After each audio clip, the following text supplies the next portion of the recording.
Watch out, he might hit you. Gone. Hey, how's it going? I'm here to pick up my truck. Yeah, that looks amazing.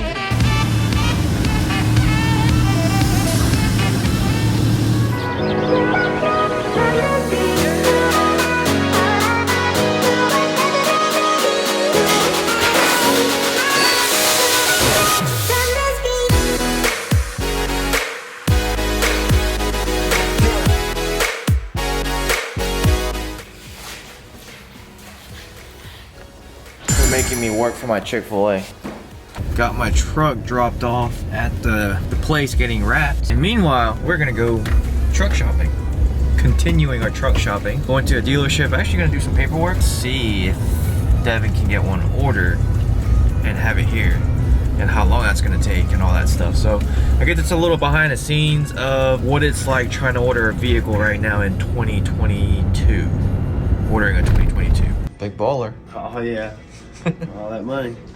Leaving the dealership, place an order for a 2022 Denali. Yes, sir. So we'll keep you guys along with this journey on see like how long it actually takes for production and all that. You got the Hunter metallic paint job. Bluish green. It's like bluish green, and it's really cool because most Denalis you see out there are white, black, burgundy. That's like the three main Denalis that you see. I don't recall really seeing a Hunter metallic. Yeah, usually you see them in either 2500 or 1500. Yeah. So the fact that he's getting that color is just in itself is pretty special. But I guarantee you right now, color matching that thing is gonna be expensive. Yeah, I think it's a tri-coat, I think. So it's gonna be expensive. If it's anything like Stan's burgundy, twice the amount of regular Onyx black or just single stage color. It is going to be missing the rear heated seats just because of the chip shortage. Something to keep in mind is going to be missing the parking sensors, but they're going to be like retrofitted, so whenever they are available, all he has to do is bring it back to the dealership and they'll install them. Or he said like hook them up, so like they're unplugged. I guess the module's missing. Yeah, the module. So I guess the sensors on themselves are going to be on the bumper. It's just a module to communicate with the truck that isn't available. So they'll retrofit that. It's a plug and play. They did say they give you like a $50 credit, like an inconvenience fee.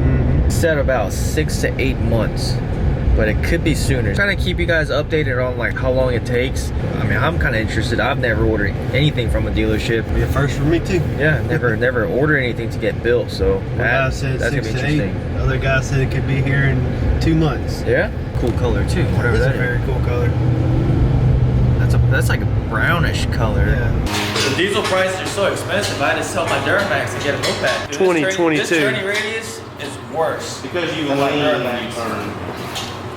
Can't do much with that. Gotta be Make sure you safe. put that on, boy. Gotta be safe. Safety first. Yeah, man, you got a small head. Or do I have a big head?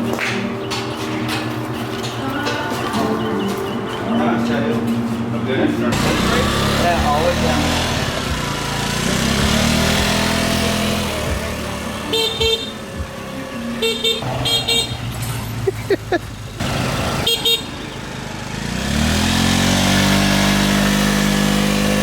You got it.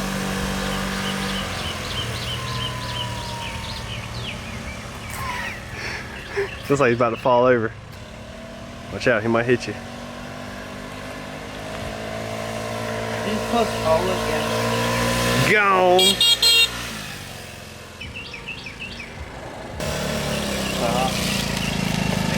I actually like this. It's kind of fun. You got your another moped? Huh?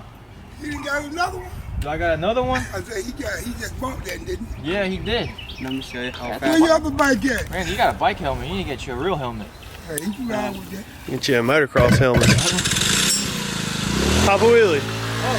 Oh. Boy, gone. You better be careful because that thing is throwing it. You ain't got to worry about that bike. He had a bike with a motor on it. Well, yeah, he had a bike with a motor on it. Turning better than me. Look, he's going off-road and everything. Like you're about to fall over when you turn. Look at that.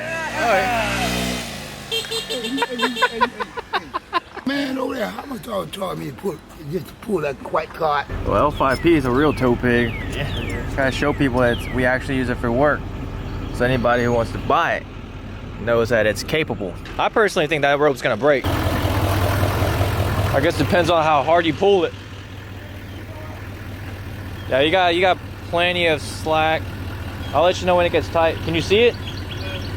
Keep going. All right. All right, it's tight. I'll back up. Go ahead.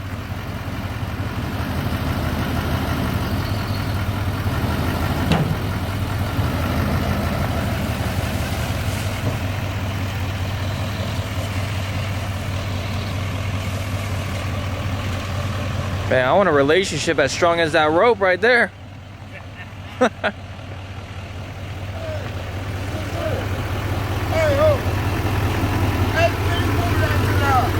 What? The man's wanting a lot. Diesel's expensive. We got a Cognito arm right there, Cognito ball joints. But what do we have right here? Kryptonite ball joint. Why is that? Because to me, they're a lot better, stronger. The warranty's a lot better. And serviceable. Yeah, serviceable. That grease fitting. I don't know why Cognito got rid of theirs. Oh yeah, look at that size difference. And also with the ball joints, you can put the ball joint on top or the bottom.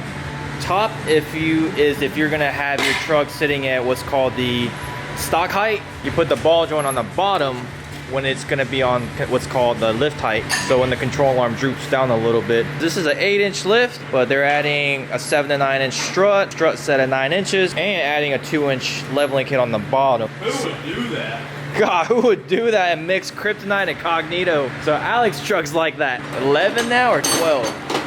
11 in the front. 11 in the front. They And gotta be sitting at 12 in the back. 9 in the rear. 9 in the rear. I'm at 8. With the Deaver pack. Deaver and a factory lift ball. Nice. Apparently this truck wanted to be at the same height as yours. If you have a 14 to 18 super lift, 8-inch, do a couple of things that make it sit at 10 inches. Because it I'll could. just go ahead and buy a 10 to 12. Or just go ahead and buy a 10 to You 12. don't have it already. Alex said that these come with an 8-inch block in the rear.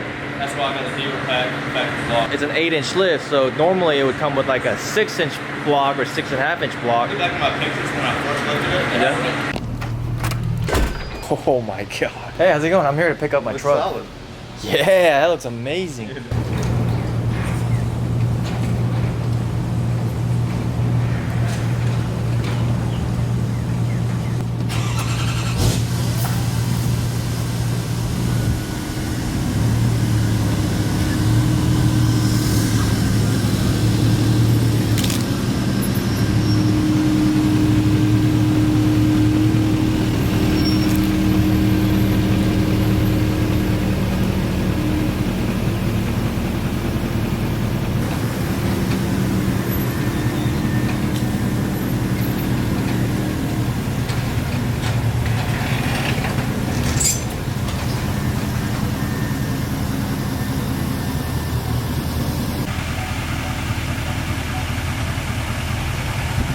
This wrap right here is absolutely amazing. It turned out way better than I expected. And honestly, I thought it was gonna blend in a little bit more with the truck, but I am completely happy with the way it looks. It kind of has that flat black look. It looks good when the truck is shiny. That just means I'm gonna have to keep the paint in better condition. Blown away by how it turned out. Because I really didn't expect much, because I thought it was gonna be, I really didn't think I was gonna be able to see the Hostile logo that much, but let me know in the comments below what She got that sweet juice, Minute Maid, some of out that lemonade. Take a sip, blowing purple clouds, taste like lemon haze. Conversations back and forth like damn, we could go on for days. Looking back at it like damn, she bad when she walk away. All right, well here she is. We got it wrapped with the Hostile zombie right there. And then if you look, we got Kryptonite, McGaughy's, and Nitto. I know you guys are scratching your heads. Why did he put Nittos when I have Furies? Well, actually the answer is really simple. I am on Nitto pit crew. I've been waiting on Nitto tires for about 8 months now, the Nitto Trail Grappler 38 by 1350 R24s, in which they are on national back order, and they have been for a while. And every time they find a set to send me, something happens and I don't get them. I've officially been on the Nitto pit crew for about 8 months now, just haven't had the opportunity to put Nittos on this truck. I do actually have Nittos on the LLY, which it works out. I know eventually when Nitto gets tires, I am switching over to Nitto Trail Grapplers, because those Furies are god awful. Those are probably like one of my least favorite tires I've ever run. If you need 38 1550 R24s, definitely go with AMP tires, because they ride way better. So that is why I have Nittos, because I know eventually I'm switching over to Nitto, and technically I am on the Nitto pit crew, so I wanted to put Nittos. And obviously with McGaughy's, I've ran McGaughy's lift on all my trucks. And then Kryptonite, I run Kryptonite front end parts on all of my vehicles as well. And Hostile, I wanted to run Hostile because I am going to be at a couple of shows where I represent Hostile, and I am going to be at a Hostile booth for a couple of shows coming up this year. So I kind of wanted to make it a little official. I know Mark's had the Hostile Zombie on his truck, and I thought it was cool. But when we went to Orange Beach Invasion and saw the shop truck, and I was just like staring at the truck, and I kind of told myself, I kind of want that on my truck. Pulled the trigger and said, let's just go ahead and put the Hostile logo on my truck, because they gave me the opportunity to be at their booth for several shows. And also, I was on their calendar and their catalog, so, and it looks amazing too. So let me know in the comments below what you got. Right now, it's 6:30, 7 o'clock, so it's called the golden hour. The sun is about to set. In the camera, you actually kind of can't see the Hostile Zombie, but from a certain angle, you can really see it, like right there. But also from a different angle, you can hardly see it, which that's what I like about it. I didn't want it to be just completely like out there. That's why I didn't want to do neon colors. Kind of wanted it to be discreet, but I kind of wanted it to be like boom, in your face at the same time. And this is the happy medium, exactly what I wanted, and I think it's perfect.